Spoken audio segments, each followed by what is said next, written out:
Hey do, everybody, it is I, SonicXD here, and today we're going to be talking about Beastars! Spoilers! So in this video I'm going to just be talking about some things that I want to mention in the Beastars anime regarding stuff that's my own opinion, maybe some comparisons with the manga, and just in general I just want to have like a fun time just talking about Beastars. I would also like to mention that I was quite nice and generous in the review that I made this January, but in this video I am not going to hold back.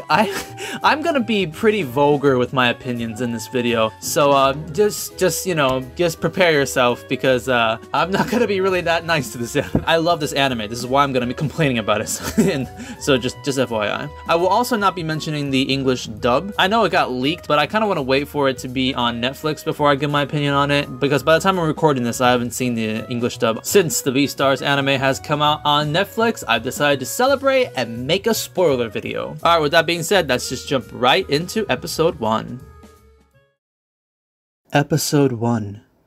The full moon chooses which beast to illuminate. So, let me start off by saying that this is the worst episode. I'm sorry. Look, Beastars doesn't have like the strongest start. Same with the manga too. Like, I didn't get into Beastars until like a couple issues later. Episode 1 definitely is not the most overwhelming episode. Now, that's not to say it's bad. It's just more or less nothing too interesting happens in my opinion. Which is fine, because this show is kind of slow, and each episode later on starts to pick up more story development, more character developments, yada yada. So I have 3 points that I want to mention about this episode that interest me. The first being that the scene where Louis and Legoshi meet first is new. Like, that doesn't happen in the manga. In the manga, they meet inside of the drama club room instead of like in front of Temm's memorial. And by doing this, they cut out a scene from Kai. So sorry Kai, you poor undeveloped character who is even less developed in this anime now, because we need more scenes with Louis and Legoshi. The other thing is that we get some Haru scenes. In the manga, Haru doesn't show up until she gets caught. It's sort of like a memory lane kind of a thing for Haru when she was getting grabbed by Legoshi. But in the anime, they decided to intertwine her stuff in between like the episode, which I think is fine. I think that's it's an okay choice too. But the third thing, which was the most controversial thing that happened back when this episode aired, people noticed that they cut out a lot of stuff that Legoshi does in this episode. That being, while the carnivores and the herbivores were fighting each other, Legoshi intervenes them, and also when he wanted to give the letter to Else, it was a much different situation. Now, Studio Orange has done a lot of changes in this anime, like a ton, and I would say that most of them are iffy and questionable. However, for the first time, I mean, okay, we're kind of early on, but I will actually defend them on this one. This is actually a decision, in my opinion, that was correct. First off, let me say, I agree, these scenes are badass. They were very cool in the manga, and I would have loved to see what they would have done in the anime if they had done it. However, the reason why I think it was a good cut is because I don't even think that was a good thing in the manga. So for those of you who didn't read the manga, let me explain what exactly they cut. So when the carnivores and the herbivores are fighting each other in the drama club, Legoshi turns off the lights and then turns it back on, which then kind of makes the attention go onto him. Then Bill accuses Legoshi, saying, "Do you know anything about Temm's murder or anything? Because you were his friend?" And then Legoshi starts getting into this like poetic speech type mode. "I think he had a lot of regrets. There were many things he still wanted to do. Anyone would feel that way if they had to die suddenly. Anyone would have regrets." And then he just like cracks some walnuts for somebody. And then he directly asks Else how she feels about Temm's death. It's like, what? Legoshi, you are acting very, very creepy in this scene. But we're not done yet. Now skip forward to later on when, you know, Legoshi meets Else. It actually happens a lot more different in the manga compared to the anime. So in the anime, Else was outside of the school. But in the manga, she forgets something inside of the drama club, so she goes back. And when Else returns into the drama club to find her wristwatch, suddenly, BAM! A spotlight is shining on her. Legoshi is shining a freaking spotlight on her and asking, "What's wrong?" I needed to be alone with you, so I went here when you went looking for your watch. This spotlight was meant for Tem's big scene. Light-colored wool shining beautifully in the light. It's like I can see Tem standing right where you are. And it's like finally Elsa is like saying, you're freaking acting weird. And then, well, how does Legoshi respond to this? There's nothing to be scared of. It'll all be over soon. And then the scene kind of happens the same way where Else holds the scissors to protect herself. But like when Legoshi menacingly walks up to Else, grabs her scissors, Else doesn't just go into a blackout. No. Legoshi straight up looks at Else and is like, Else, look at me! Look at me! Okay, I can see why Else would think he's a freaking monster. Holy shit. Like, okay, I'm not gonna lie, when I first read this manga, I was on the train of like, Legoshi is the suspect. He killed Tem, definitely, with his behavior like this. But the biggest problem with this is that this is not Legoshi. He would never be like this ever again in the later on series. Legoshi is a shy, introverted carnivore who wants to try to treat other people nice, and he just wants to be a nice person, but deep down, he has his desires, and he might let that out sometimes. But in general, he's just trying to be a good person. But in this first episode, Legoshi is ominous, mysterious, creepy, poetic. He would never do these things. This is just not him. He would literally be too introverted to even walk up to Else and do this shit, you know? Literally the next issue, he's already like shy in front of Louis. He's already shy in front of Haru. He's back to like the Legoshi we know. And maybe Haru was planning on making Legoshi like this in the future. Maybe she did, but that's not what we got. And in my opinion, this was actually like a small mistake on Haru's side, because this was not a consistent thing that we got from Legoshi. Like, you could make an extreme example of saying this is all a giant misunderstanding and this is why he's acting this way, but I don't think so. I think Haru had different plans for how Legoshi would have acted in the manga, but she didn't do that. And so I think it was a good idea that they cut it in the anime. In the anime, Legoshi literally doesn't talk. It's just he looks menacing. And that's all Else had to base off of why she thinks, well, he's like gonna eat her. And I think that's enough. I think that's enough of a misunderstanding. Whereas in the manga, I literally think he was gonna eat her. This is actually a complaint that I saw a lot of people made when the anime came out. And I am actually, in my opinion, defending the studio, because I think this was the right call. Legoshi never acts this way ever again in the future, so I would say this is a good thing on Studio Orange. So for the first time, I would say a good change on Studio Orange's part. Oh, and apparently people got pretty horny already on the first episode, because when the first episode came out, oh boy, so many people loved reposting the scene where Louis grabs Legoshi's tail, and people will be like, oh, they get energy, shit like that. But I'm like, that's nothing.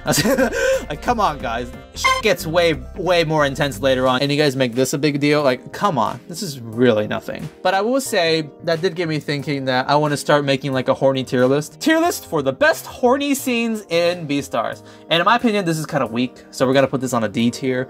But don't worry, the list will get higher and higher as the show goes on. So overall, a meh start for the series. For now, if I wanted to rate it, I'd say this is a 6 out of 10. Nothing too special, but it's alright. Episode 2. The heart of the school is in the garden.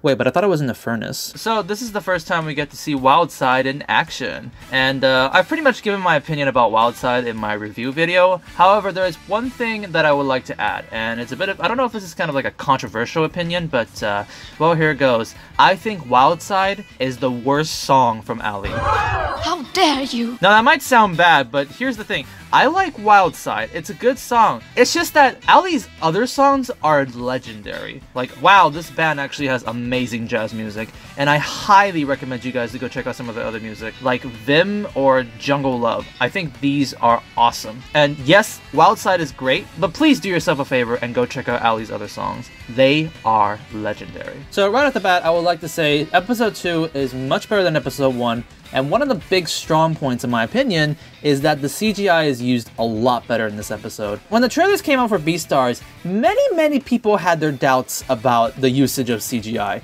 including me. Mostly it comes down to the fact that Studio Orange really loved that tumble scene. They really loved it to the point where they had to put it like in almost every single one of their trailers, and even 3 or 4 times in the freaking anime. And I gotta admit, that tumble scene is, kind of weak. It's a great scene, and I loved it in the manga, but like I will say it's not the most convincing reasoning as to why I would want to watch Beastars. However, we started with this episode by looking at this dark entity of Legoshi, and I think the CGI here is brilliant. I think it looks so cool how they make him look in this scene. In fact, a lot of things they do in this episode I think were really cool with the CGI. I've definitely felt like the CGI is being utilized much better in this episode. So one thing I want to mention about this episode, and this isn't necessarily about the anime, but in fact more towards Paru, is the dark entity that Legoshi creates. Now what interests me about this character is, this dark Legoshi character is like, it's here to tempt Legoshi into trying to eat Haru, and the point is, this is a character that Legoshi created for himself to fight against because of his urges and stuff like that. What interests me about this character is we never see him ever again. The only time this dark Legoshi ever shows up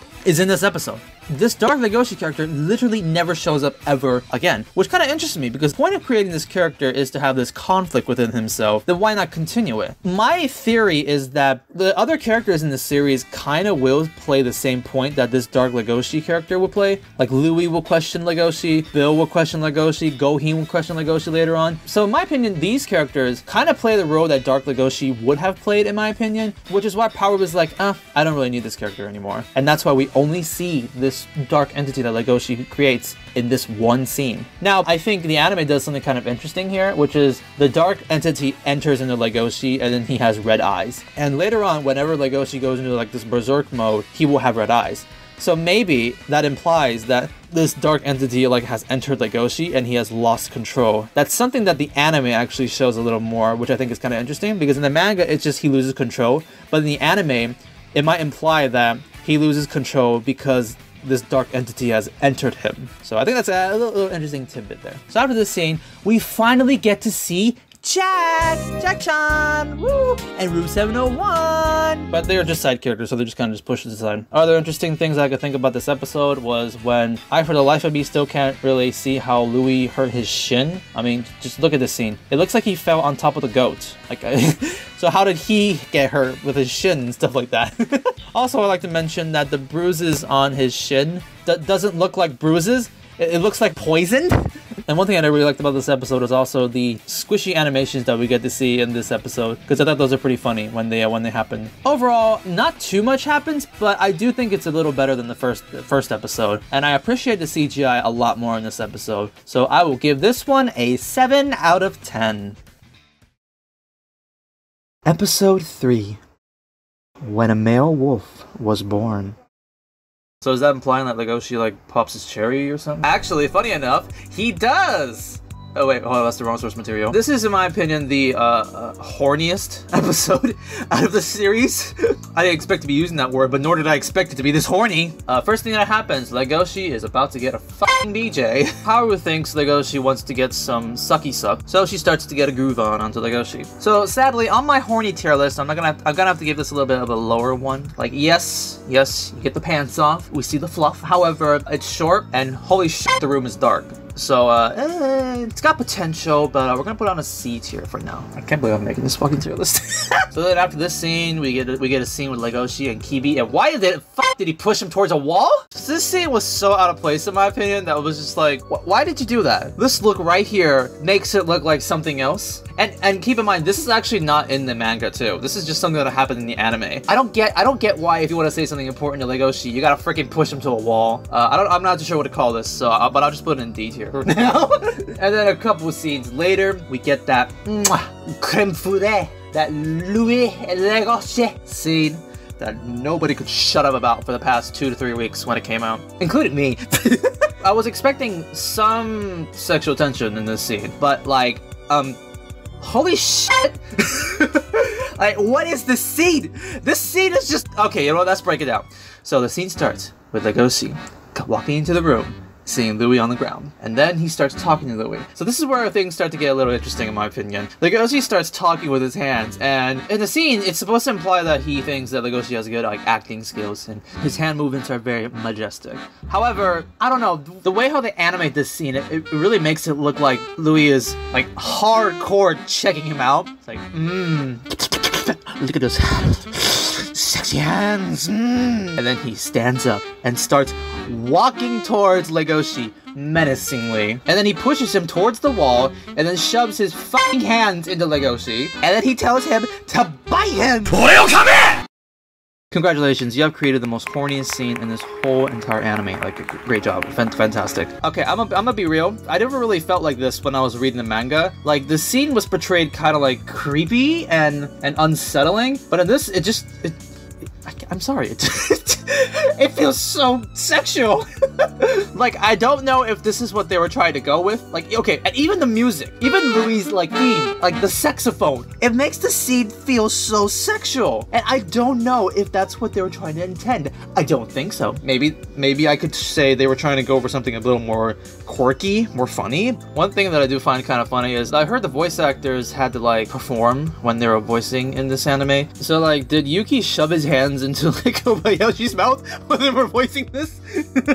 Regardless, despite feeling that this was the horniest episode out of them all, I still think this was a good episode. I thought it was, again, a little better than the last ones. We're going slowly upwards with the Beastar series. My general feeling about this episode would be that it's the most horniest shit in the Beastar series. And I got a lot of entertainment out of that. With that being said, it's still a good episode in my opinion. Also, no, I'm not a furry. Shut the f*** up. Episode 4. You are going to the Holy Grail. So this is the part, in my opinion, where Beastar starts to get really good. When I was reading this part in the manga, this is where I started getting invested into Beastars. I thought this was a great arc in the manga. And in the anime, I think it's great too. However, there are things that pissed me off in this episode, and we'll get to that, but anyways, that's just let me just start talking about this episode. So the episode starts off where we left off. Louis performs on stage and then he faints, and now Louis asks Bill to substitute for him. So this is kind of like the introduction of Bill too in this series, and because Bill is substituting for Louis, someone has to substitute for Bill, and it makes for, in my opinion, one of the funniest scenes in this anime. Legoshi! Next up, we get a scene with Bill and Legoshi like practicing with each other. Now, here's a funny thing. In the manga, they only swing about 2 to 3 times and then they end the practice. But in the anime, they downright fight for about like a minute.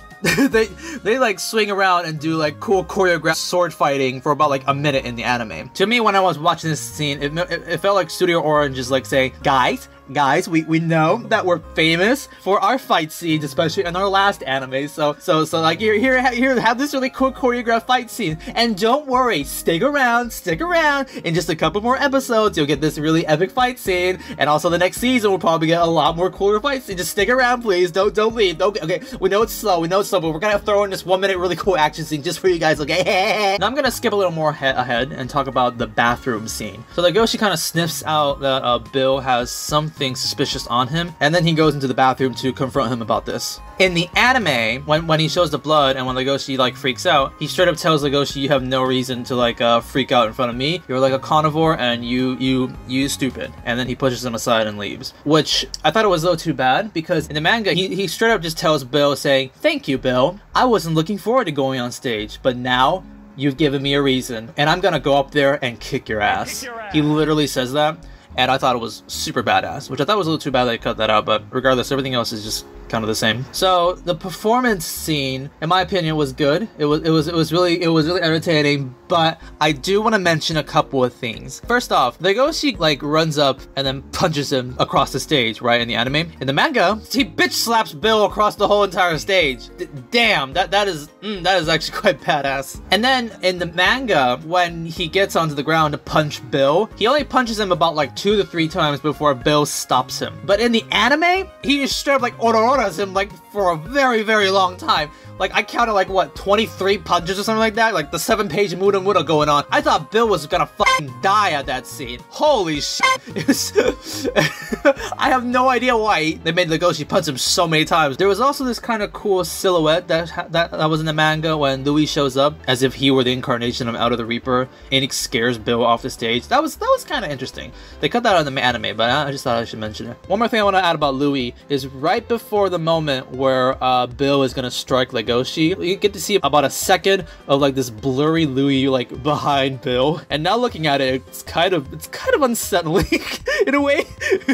Overall, pretty good stuff. I thought this was a great episode, but there is a big, huge problem. Now, I've been nitpicking a lot of little things. I've been mentioning a lot of like difference between the manga or some mistakes, stuff like that. But overall, nothing has like pissed me off super hard. This is the first one, and in my opinion, the biggest offense to me in this anime. I don't think a lot of people really think this is that big of a deal, but for me, I'm really pissed off. Okay, here it is.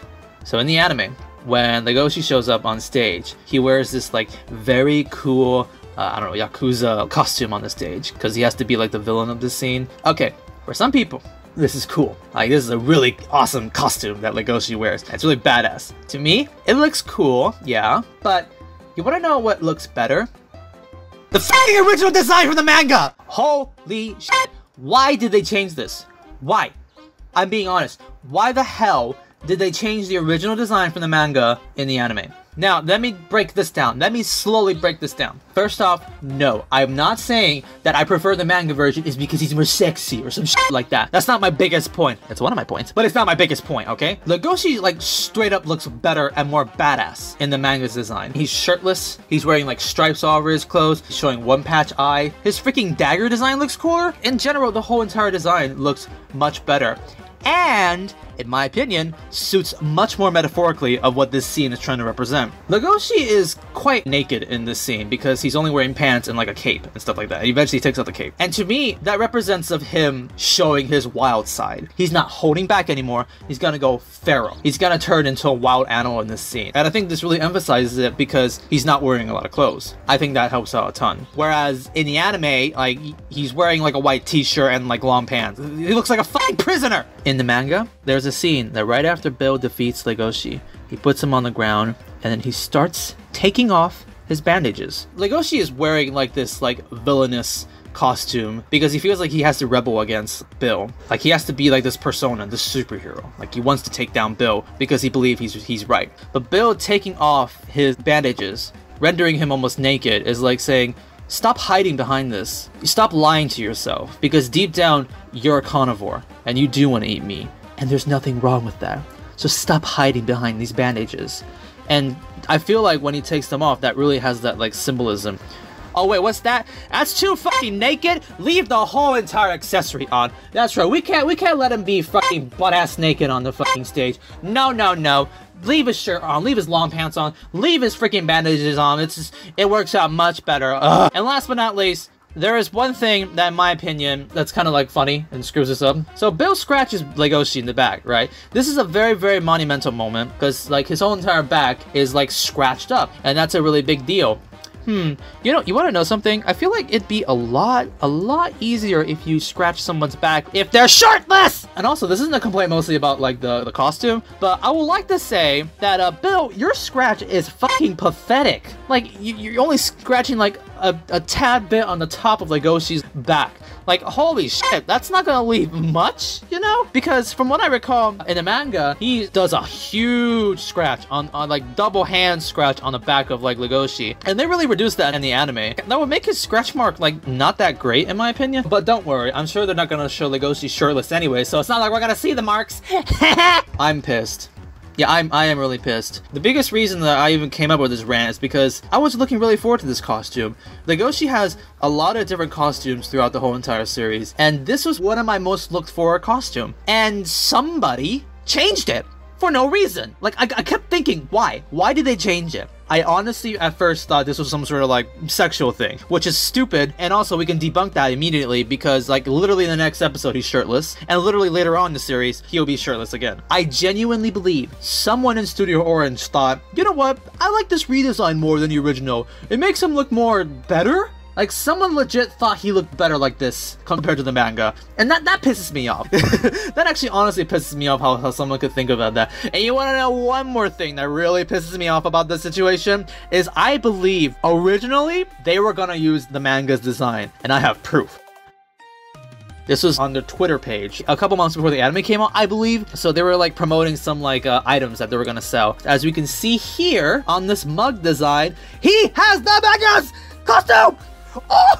Oh, that really ticks me off. If they deliberately changed it midway through or whatever, I I am so mad about this. This might be the thing that pisses me off the most in this whole entire anime. Just this costume. Just this costume alone. Alright, I'm gonna wrap up this episode. I've been staying too long on it. In general, this is the best episode of the series. I think it's great. I think the build up to this tension is awesome. I like it. I like this episode a lot. But due to my problems with the episode, and especially the costume, I'm only gonna give it a 9 out of 10. It's a 10 out of 10 in my opinion in the manga if we're gonna talk about this arc, but I'm only giving it a 9 out of 10. That's how pissed I am. But it's still a great episode. Oh, but I do want to mention one more thing that I think is kind of interesting. So, if you guys didn't know about this, Rokumi actually makes her first appearance during the performance. For those of you who don't know who Rokumi is, she's a character that shows up in the next season. What people don't really know is that her first appearance isn't where people think it is. It's in fact right here in the audience. And I didn't know about this until I looked this up, and I went back to look at manga and I was like, oh, there she is. That's really cool. I never knew about that. So since she showed up during the performance in the manga, I wondered if she would show up in the anime. So I decided, okay, I'm gonna start looking through the audience. I'm gonna look through the audience and see if anybody's more interesting or more noticeable and kind of see, oh my gosh. Well, that's about enough light for me for one day. Let me check the time. Yeah, it's about that time. Episode 5. The Age to Discover Neither Motive Nor a Tale's Filth.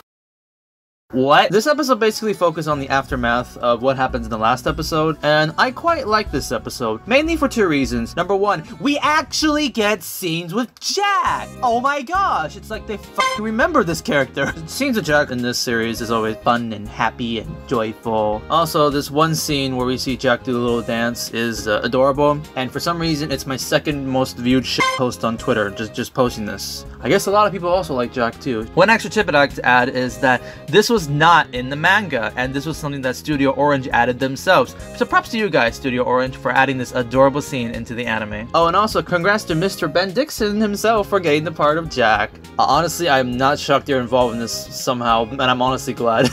The other reason why I really like this episode is because they really stuck to the source material. As weird as it is to say that, I'm actually really happy when the anime takes things that were great from the manga into the anime, especially when it's done really cool in the manga. Like the scenes where Haru and Legoshi hang out, there's a lot of really cool like visual effects, and I'm really glad they take the cool things from the manga into the anime. I think animating those scenes from the manga transitions very well into the anime. Other than that, this episode focuses more on giving us more scenes with Legoshi and Haru finally, and we also get the surprise Louis and Haru relationship. Dun dun dun! Overall, it's a good episode. I don't think it's that interesting, but it's still an 8 out of 10 in my opinion.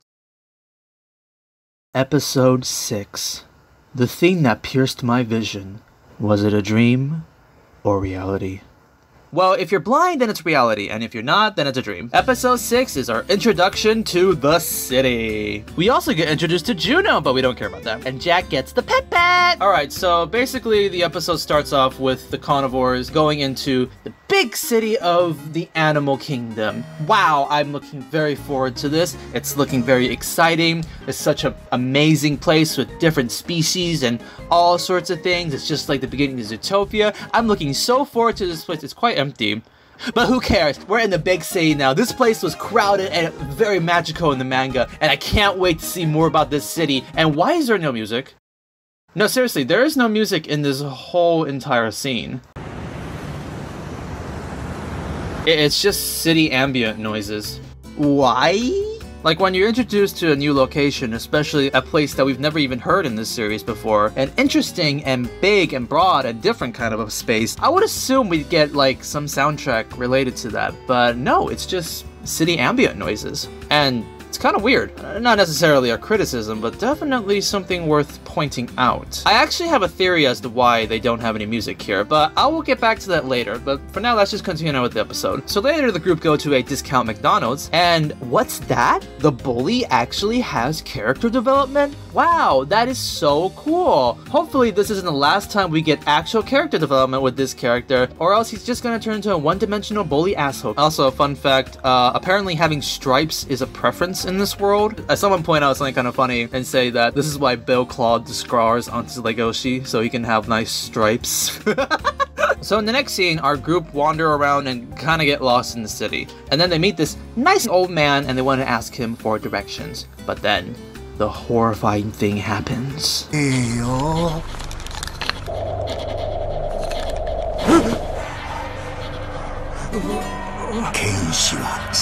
Now, hear me out. I would like to say, yes, what's happening right here is definitely very scary and very creepy. A dude has broken fingers and he's tempting Legoshi to want to eat them. Yes, very creepy. There's these really cool CGI flames going around and like molesting Legoshi. Yes, very creepy, very cool. But did you know that there actually might be a way that you can make this scene even more creepy and unsettling? Yeah, I actually do have a method, and it's quite simple actually. You see, all they had to do was shove his fucking hands into his mouth. Actually, let us see the damn fucking hands. Okay, I'll give you this. The VFX, they look cool. But some broken down fingers is honestly something that's really unsettling, and we only get to see it for about like 2 seconds. This is a definition of adding on too much to something that's already really good. Those damn fingers are very creepy, but it's all covered up by this metaphorical steam gas thing. I don't like the way how they handle this. I'll give them this. The VFX look cool. Yeah, it looks cool. But seriously, this scene would have been 10 times better if they just did not add on the smoke. And I have a feeling the reason they did this is because they think their fragile viewers can't handle some broken fingers. But that's just my assumption though. And then the scene after that, Bill turns back to asshole mode and wants to eat his fingers, which then Legoshi slaps him, and Bill makes a nya sound, which I thought was pretty funny. And it's at this moment that they find out that they're at the black market, and there's a nice beat to it. I don't know if I should be freaked out that they're at the black market, because I feel more like I want to dance to this. Yeah. Don't unsubscribe, please. We're so close to 100,000. By the way, I like this song. I just don't think it really fits the mood of this scene. Now here's something that I want to bring back. When I mentioned saying that there was no song during the city scene, I find it really odd that when we're introduced into the city, this big, broad, interesting new place, there's no music. However, when we're introduced to the black market, there is a theme. Now, I have a theory as to why they did this. So, if you look back to the scene right before they go into the big city, which is the scene where Aobo and Legoshi have a chat about the black market, there is a song that starts playing, and it's the same leitmotif as the black market.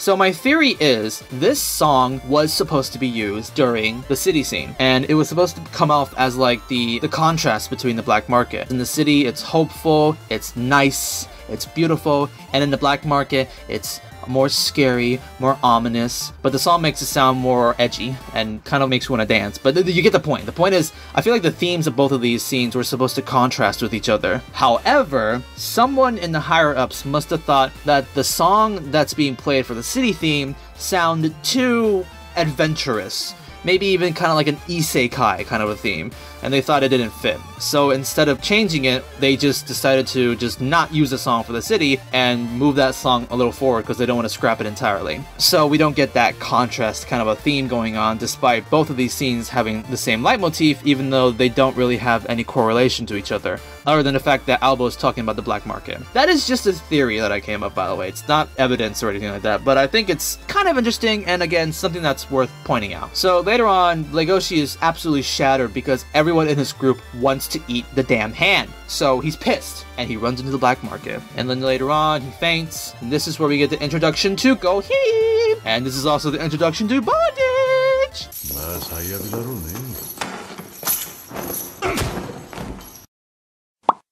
One thing I want to mention, by the way, this scene where Goheen puts up like pictures of like his patients, it's kind of creepy. You see these animals without limbs as if they ate them themselves, all these sort of things. It's very creepy, it's very ominous. It's also very weak compared to the manga, because in the manga, it's a fucking hallway of pictures. Goheen's character is definitely interesting. He's like a doctor inside of this fucked up place because he believes that he has the capability to handle carnivores that have kind of lost it a bit, because he he himself is a strong herbivore. And I think that's a really interesting character, and also a very interesting dynamic between him and Legoshi, especially when he calls out Legoshi's love with Haru just being a different way of him saying he wants to eat Haru. And I think that's really interesting. And also porn magazine. And the episode just kind of ends with him going back to the train station, and then he meets up with Albo, and holy shit, why is this scene so beautiful? No, I'm being serious. I'm asking this question. Why is this scene portrayed so beautifully?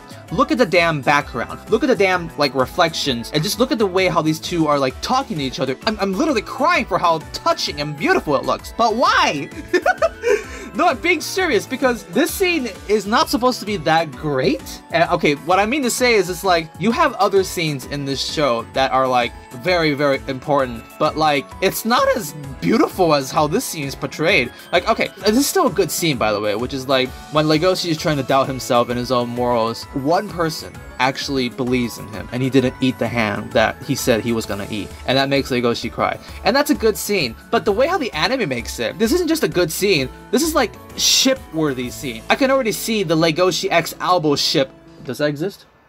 Nope, not surprised.